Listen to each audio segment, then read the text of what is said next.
Okei, kui ma õhtul telefonis mängin ja magama jään, ema paneb mulle äratuse.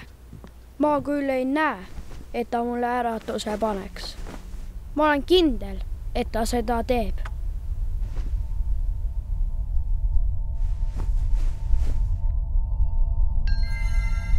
Ma vahepeal ei näe üldse und.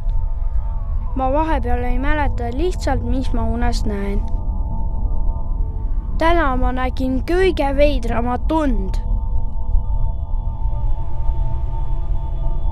Ma nägin 2 kana ja hobust ja veel 1 hobust. Jaa, seal oli palju mandariine. Nad olid viisakalt riides. Äkki nad olid ärimehed. Nad askeldasid, sahistasid ja jooksid ringi ning järsku olid kõik vait.